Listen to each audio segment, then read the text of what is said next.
Sorry, I have been reminded as I'm sitting here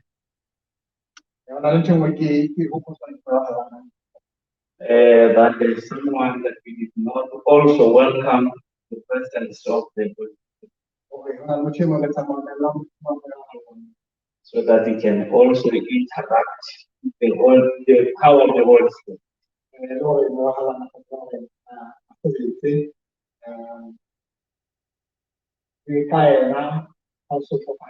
Yeah, so our interrupter today is that they have been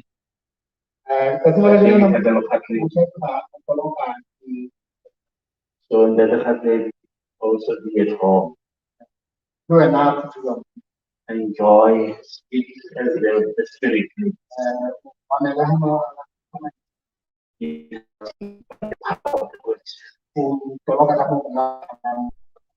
Amen.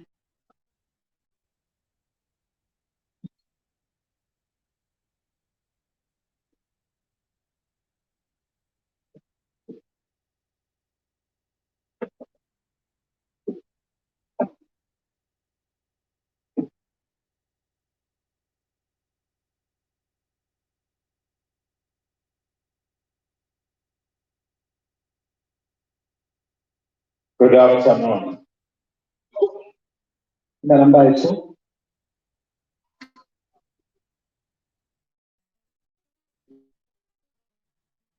1988.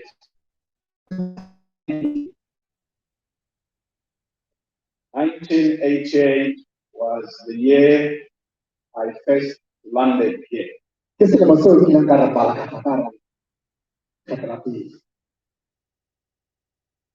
And that our interpreter today can bear witness to that.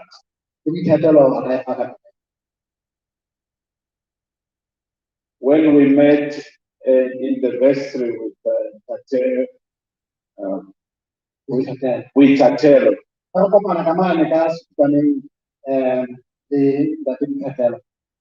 despite wearing of masks, I could recognize him through the eyes.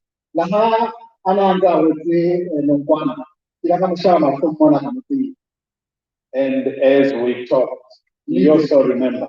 And I think I'm greatly honored to have him today as the interpreter.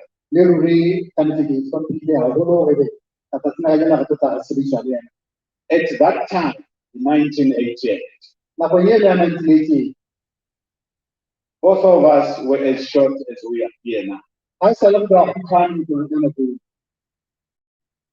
There have been some changes, but I think those changes appear more in me than in him. At that time, I had a few gray hairs because I had gray hairs from age 6.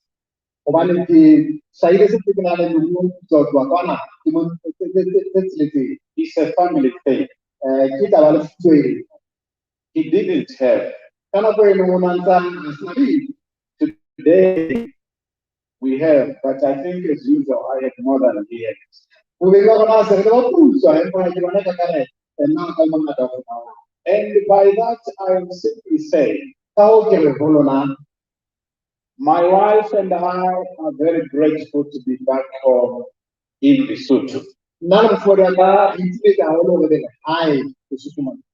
And I heard Pastor saying he's from Boqhoku. That makes him my brother. Because I also come from Boqhoku. Taking food. Yes. I speak Sesotho too. I came here as a student literature evangelist. I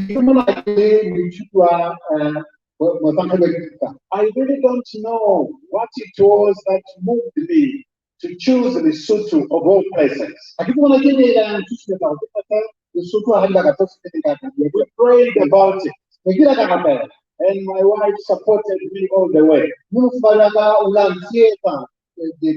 But 2 days before my departure for Lesotho, my wife said, "But why are you going so far away?" But I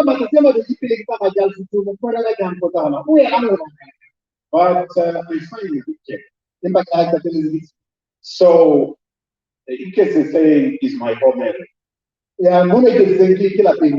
I have climbed up here several times, going to the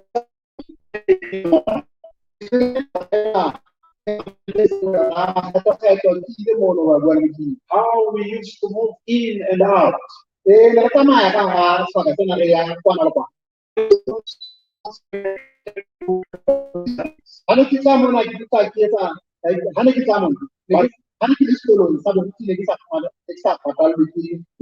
But I was a literature evangelist. And even today, I stand before you as a literature evangelist. I will always be grateful to the Lord for making me a literature evangelist. When I came here, I did not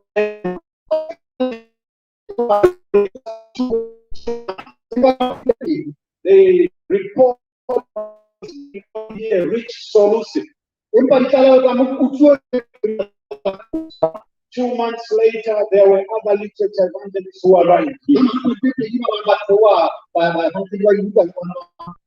And we moved.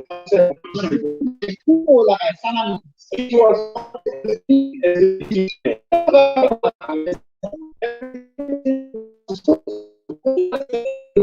all I knew was our mother tongue, Lozi, which is actually a language from here. And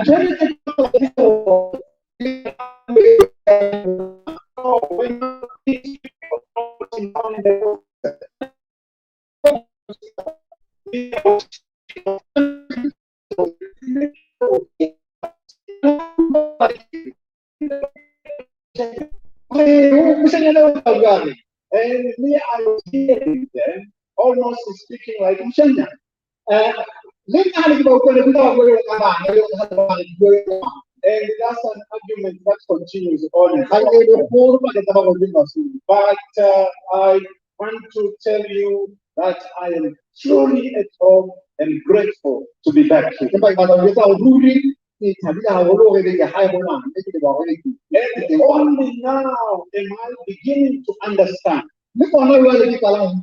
why the Lord puts that burden on my heart. To leave all these places that were bigger and well known.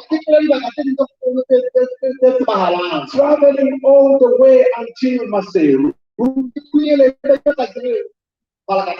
It was a sign going back home. And until Jesus comes, until I die,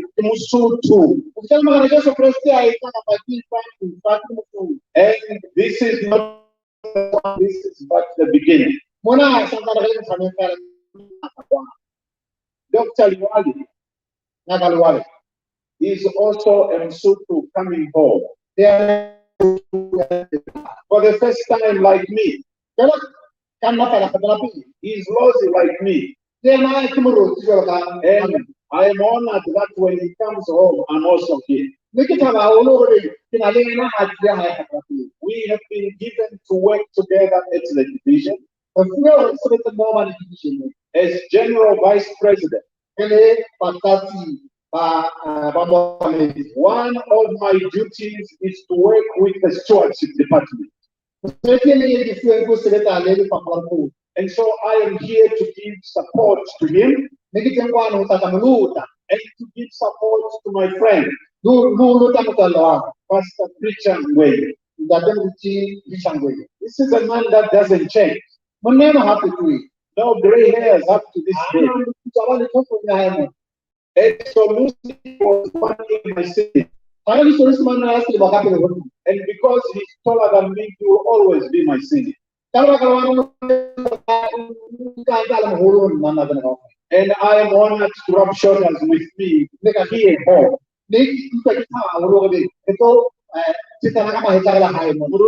Welcome to Lesotho.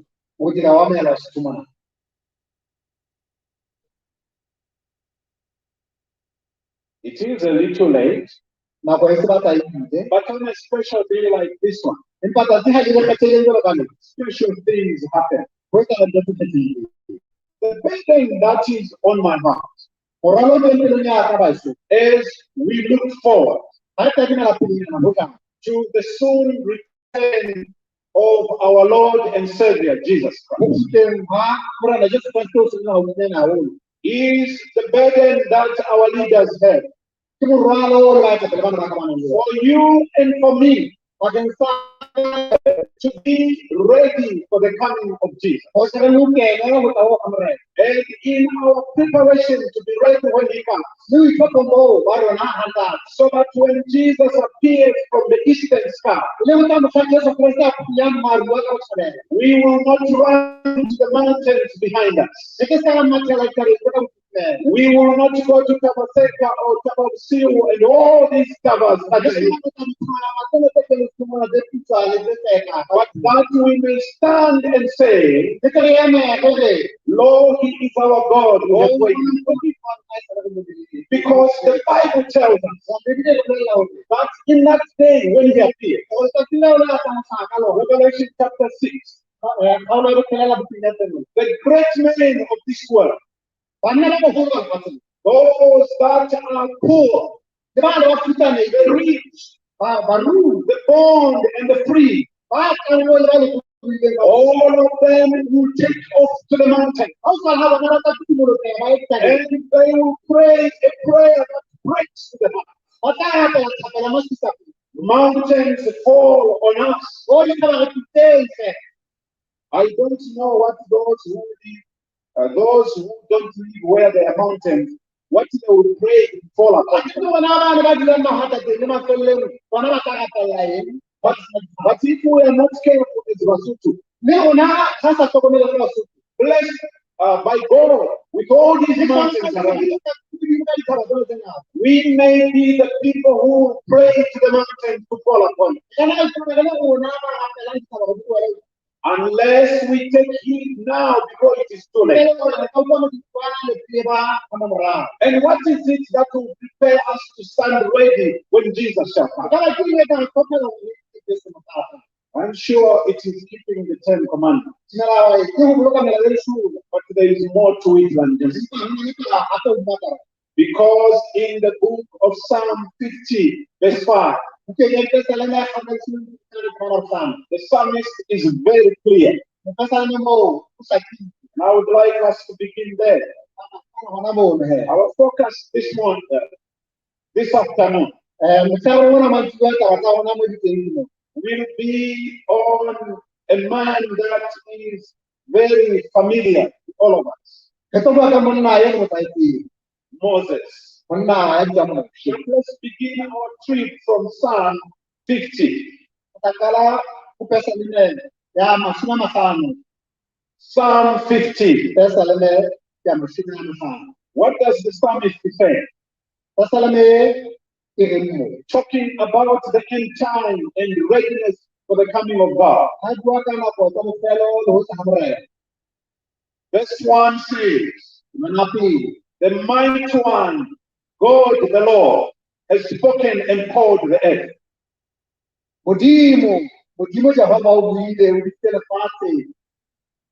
From the rising of the sun to the going down of the same. Out of Zion, the perfection of beauty shine. Our God shall come and shall not keep. Whether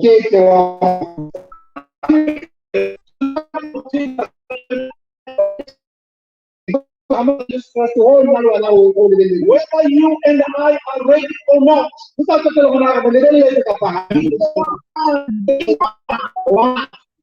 ready or not ready, He is coming. And that's why we need to take time to prepare ourselves for His return. But He goes on to say, He shall not keep silent.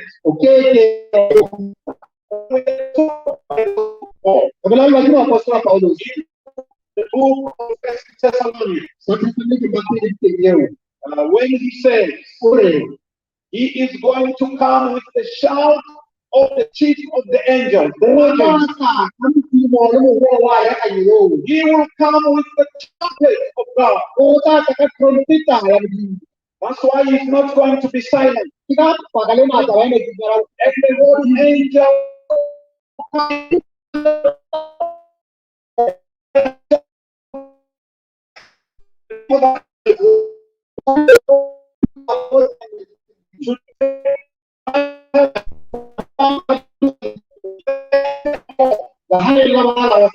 people that they were helping to be ready to live with God forever. And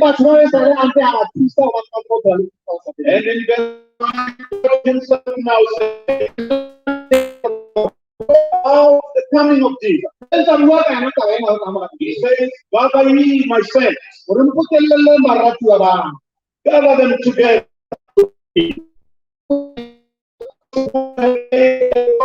With me. Who is going to be ready when Jesus comes? Who will not run away when Jesus comes? The Bible doesn't say those who have came to the command. Even if that will be part of what they will be doing.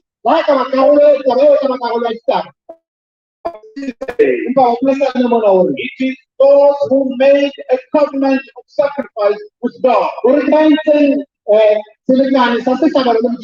Jesus told a story of a rich young ruler, and he was a righteous man. He came to Jesus. Great teacher, what must I do to be saved? If I get them, Jesus told him, you know the commandments. And he mentioned the young ruler said, I know those. And abandoned from childhood. And Jesus, the Bible says, Jesus looked at him and he loved him. And Jesus said, sell what you have and give to the poor. And you know the rest of the story. He went away sadly. Yes, my dear brothers and sisters, although we are ready to be told that God doesn't really matter about what you do,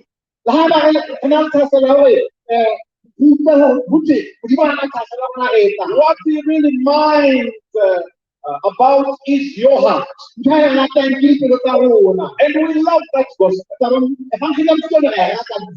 you know, my dear brothers and sisters, in this question of giving, that is where the true test of the disciples of God. Stewardship is not for a few people who are inclined to steward. Stewardship is the bottom line. You are either a faithful steward, or you are a thief and none of. How can you give your heart to God, and yet you will not give to God even the little that He has given to you? How is that possible? It's the devil who leads us to stay here, wasting professional time to speak about our true condition.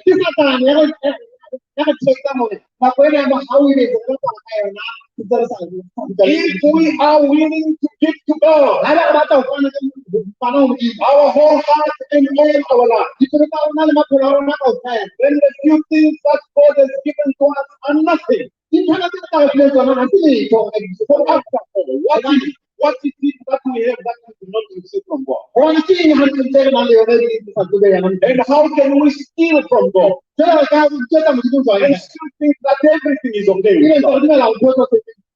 I want to talk to you and to myself about a man called Moses.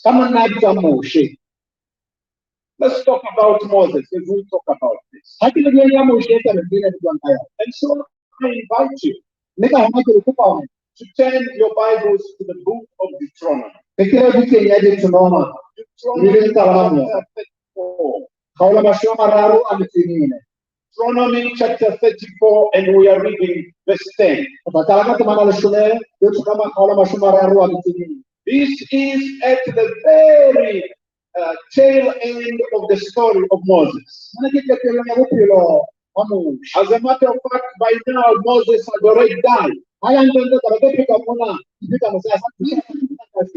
to what the Bible says about it. Maybe let's begin in verse 9. Now, Joshua the son of Nun was full of the spirit of wisdom.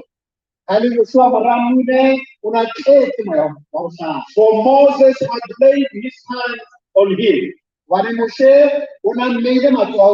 So the children of Israel heeded him and did as the Lord had commanded Moses.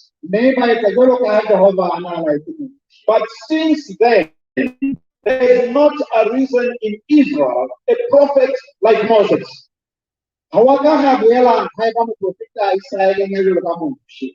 the Lord knew face to face.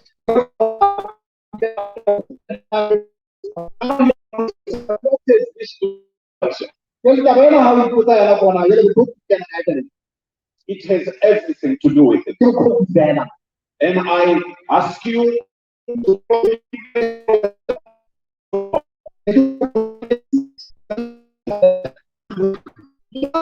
is the greatest of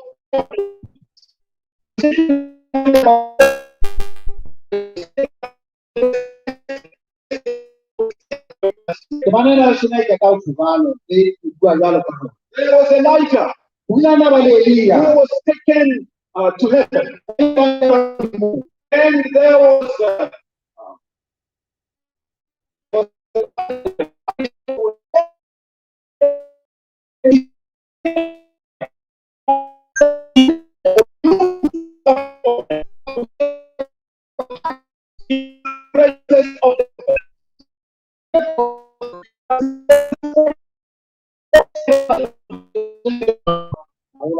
as we prepare by singing hymn number 47,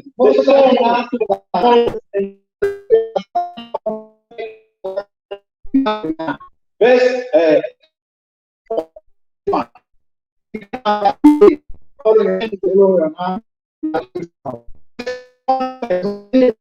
then Moses went from the plain of Moab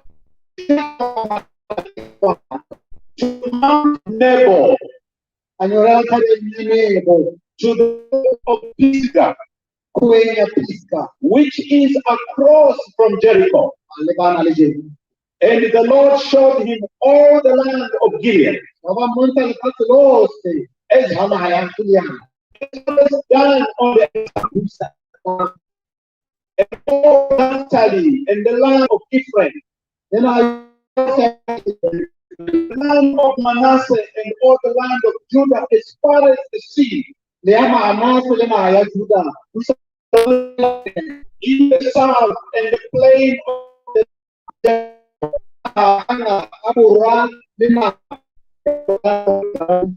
verse 4. Then the Lord said to him, saying to who? With Moses. Thank you. He's saying to Moses now, this is the land which I saw to Abraham, Isaac, and Jacob, saying, I will give it to your descendants. I have caused you to see it with your own eyes. What a blessing to Moses. He was the one privileged to see with his own eyes the land that the forefathers could only imagine. And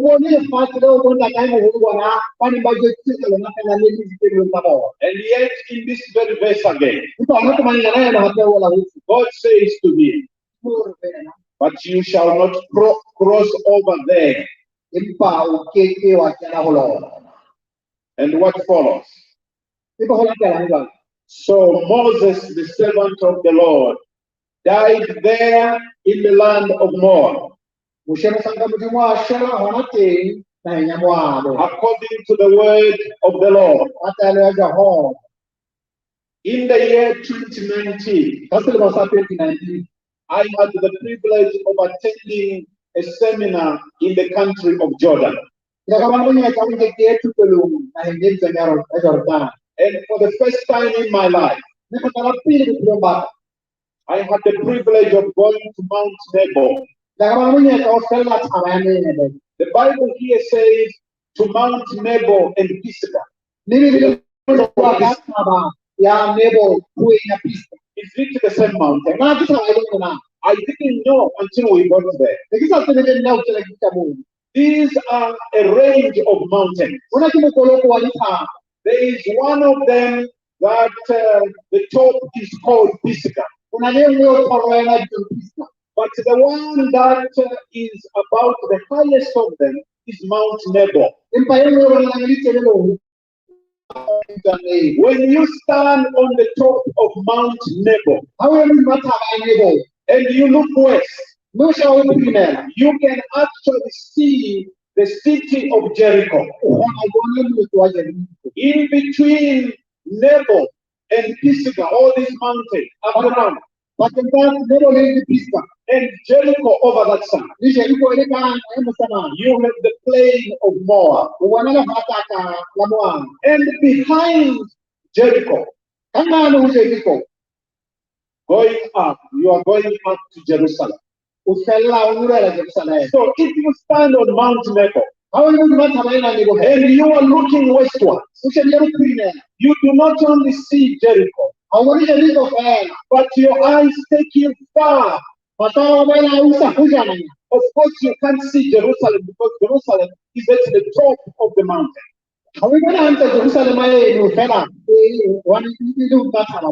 in the evenings, you can actually begin to see the lights that come from Jerusalem.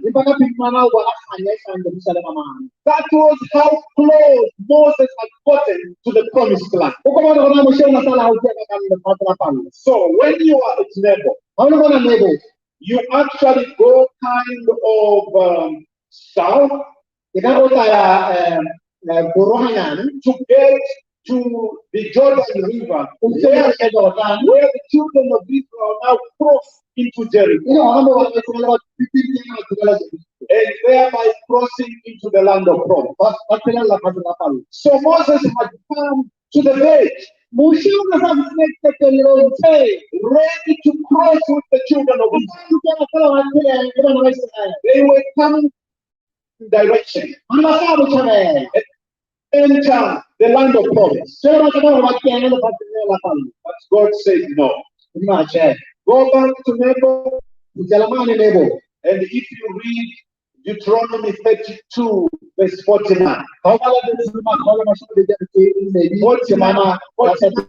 and 50. When Moses pleaded with God, if he had found favor for him to be allowed to cross over, God said to him, go back to Abarim and into the mountain. You view the mountain and die there. And that's exactly what we are reading in verse 5. Moses died there. Is that the end of the story of Moses? A sad story of working so hard. Failing to cross over. I love the way the Apostle Paul summarized the story in the book of Hebrews.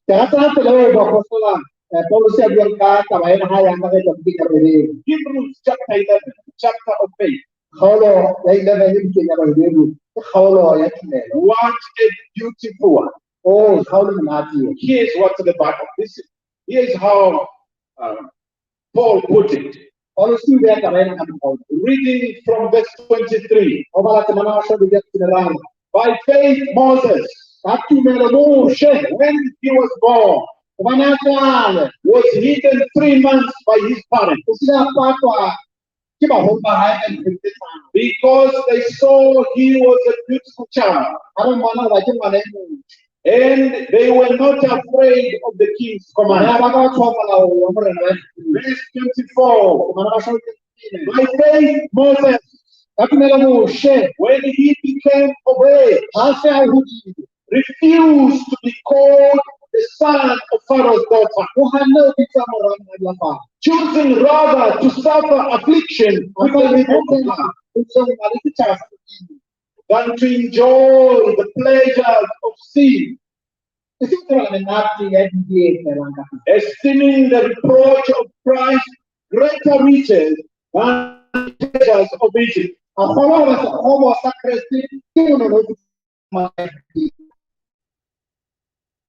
When he refused to be called the son of God, he was there his right to become the next Pharaoh. Because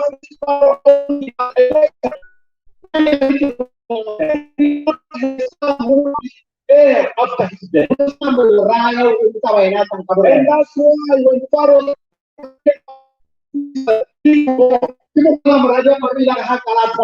and he was a lovely boy.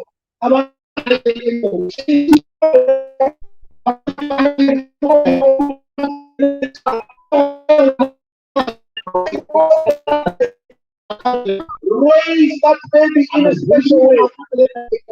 We hope that he would.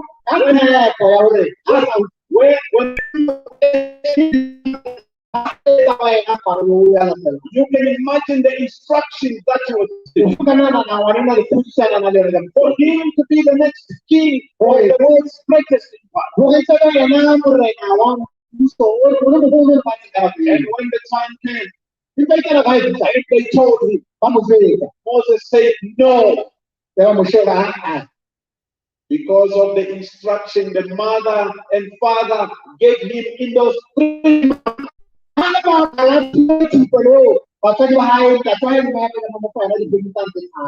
we done with our children in the years that we have been with them? Have we spoiled them or have we prepared them to be heirs of the kingdom of heaven?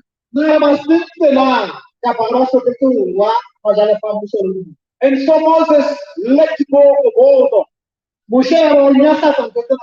the riches and the glory. I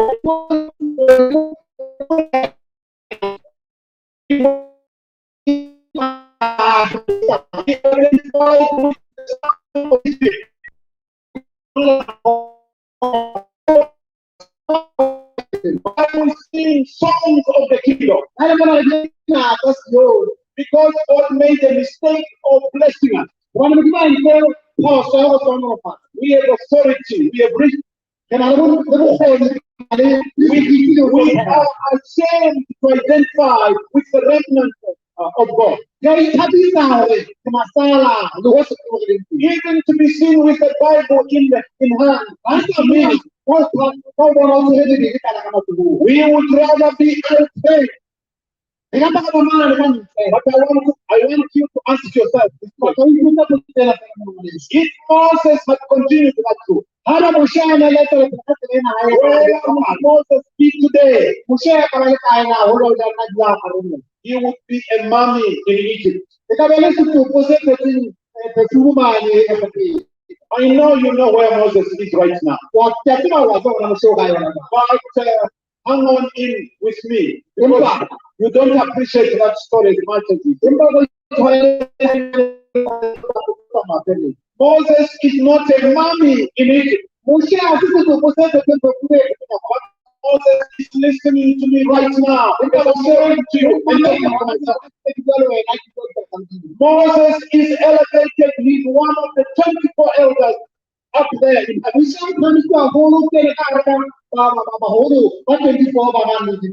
From being a man in Egypt, lifeless, just a scar. Moses is smiling as I talk to you about the kingdom, which is about God. Yes, my dear brothers and sisters. And after Moses died, dying like a tired soldier, probably he was disappointed. As a human being, he really longed to. God says no. And when God says no, when God says no,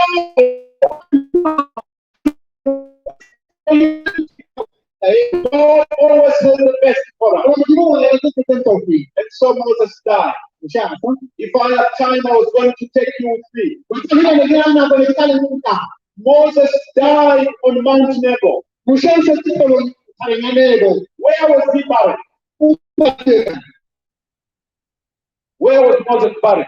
Was he buried on Mount Nebo? Where was he buried? At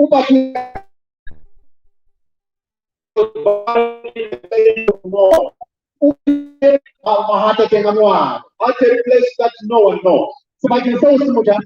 Because God buried him. Did Moses move after dying? He died on top of the mountain. How did he find himself down there? More than 20 kilometers from the point where he died. After Moses died, God carried Moses to his burial place. You don't need to be a prophet to know that. God must have carried the lifeless body of Moses to his burial place.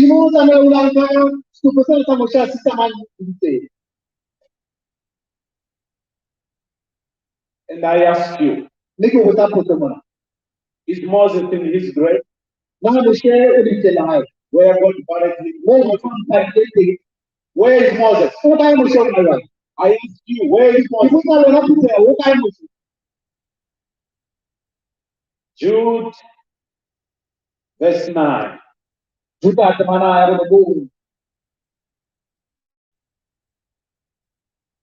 When Moses was resurrected, there was a dispute by the grave of Moses. When Michael, which is the name of Jesus, when he comes out as commander of the armies of heaven.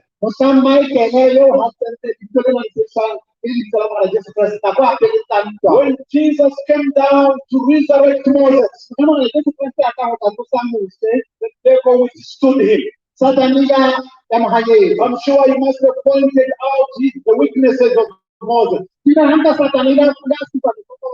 But Jesus said to Satan, the Lord rebuke you, Satan. The Lord rebuke you. And that was the end of the story. Today Moses is seated at the hand of God. He is one of the 24 elders who go and who are saying, holy, holy Lord Almighty. Yes, my dear brothers and sisters, that is not the end of the story of Moses. 1,000 or so years after Moses died. Did I say 1,000? Probably not. Jesus Christ is here with yourself and myself. In the book of Matthew chapter 17, Jesus took 3 disciples. Who were they?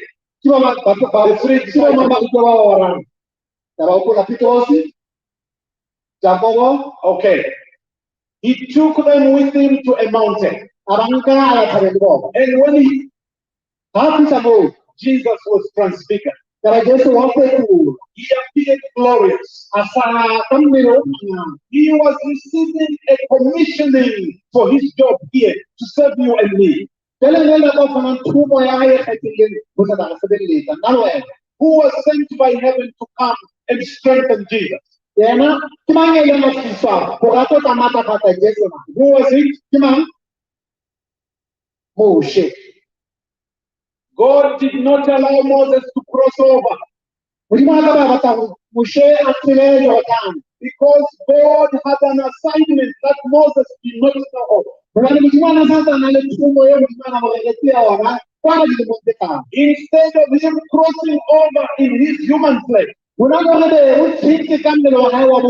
had already predestined that he would be the one to strengthen Jesus.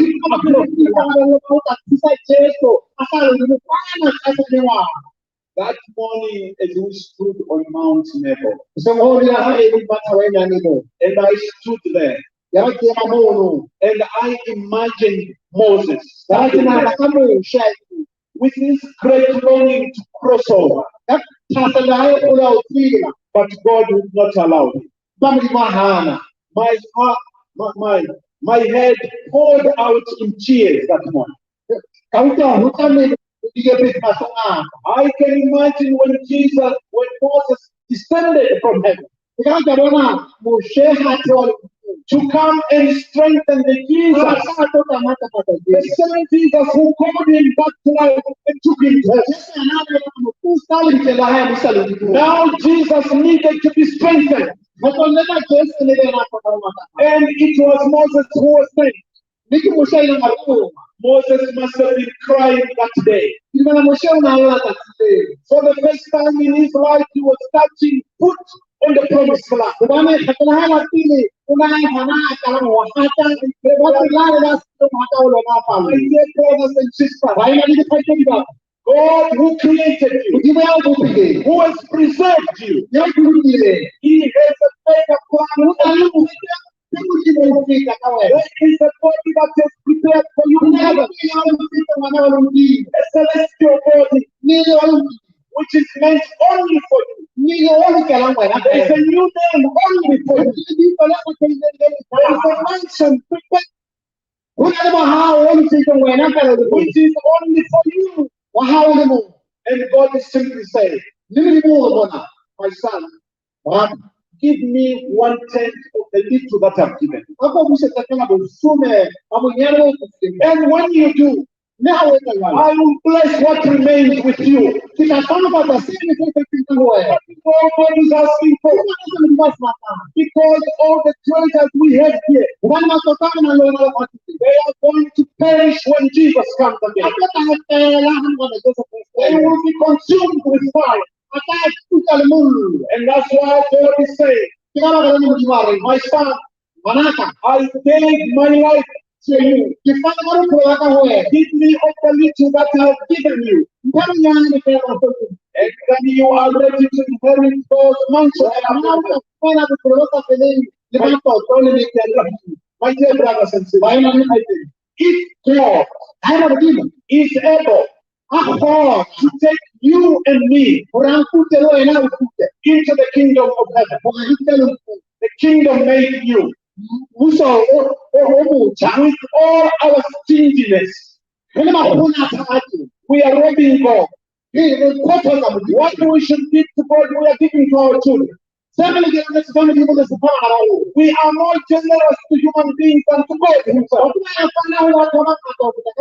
If God will in the kingdom of heaven, then God must apologize to Moses. Moses who had to forgo all the riches in order for him to be up there in glory. I want to conclude with this powerful verse. Revelation chapter 15. This is where we are ending it. Revelation chapter 15 verse 1. Then I saw another sign in heaven. Great and marvelous 7 angels. having the 7 last plagues. For in them the wrath of God is complete. And I saw something like a sea of glass mingled with fire. And those who have the victory of the beast over the image and over his mark, and over the number of his name. They were standing on the sea of glass. And they were having the harps of God. Verse 3. And they sang the song of Moses, the servant of God, and the song of the Lamb, saying, great and marvelous are your works, Lord God Almighty. Just and true are your ways, O King of the saints. When Jesus is going to come, when he comes with the voice of the chief of the trumpet, with that voice of the trumpet of God, and God is saying, bring unto me those who have made the covenant with me by the righteous will be singing. The righteous will be singing. Because John saw them in vision. Day after it's over, they are standing on the sea of glass. It is the beginning of life eternal. It begins with 1,000 years in heaven. And after that, they come down to meet here in the earth made new. What my Bible tells me. All of them, without exception, sing one song. The song and the song of the Lamb. They found victory. Like Moses, they decided to suffer with the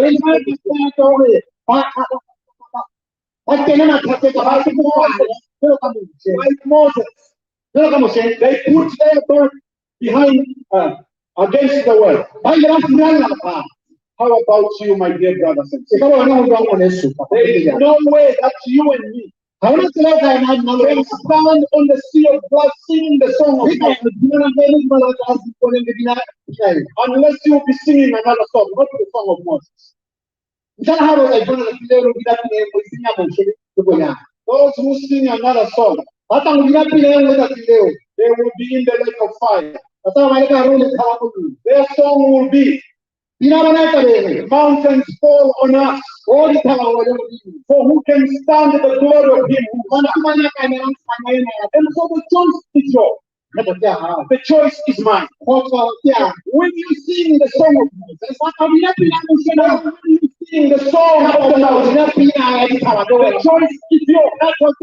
God cannot make that decision for you. I cannot make it for you. You will have to make that decision. This world is coming to an end. Everything is crumbling. Very soon the money that you are keeping away from God, the money will be frozen in your account. God has given it to you. So that money to be used to push forward the kingdom. And to develop in you the character of heaven with your king. Because soon one morning, Jesus will come, and the righteous of God will find victory. They will join in singing the song of Moses and the Lamb. What is your choice? If today you decide, yes, it is true, This world is coming to an end. There is truth in the fact that there is righteousness and there is earth. I choose to be on the side of God for the rest of my life.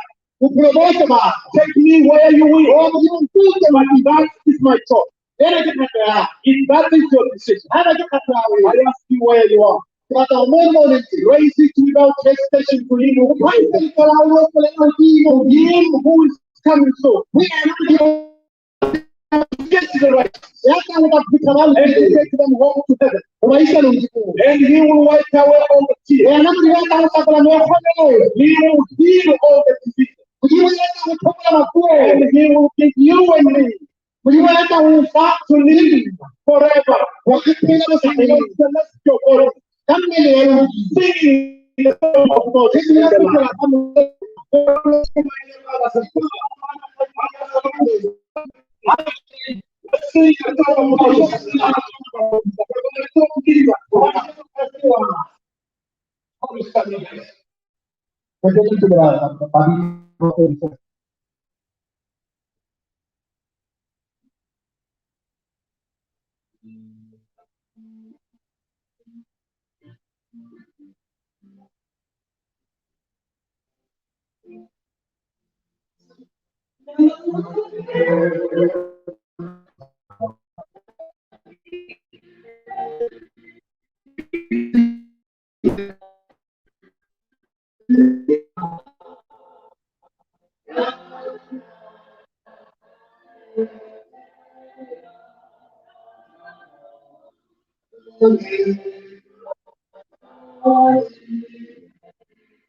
Our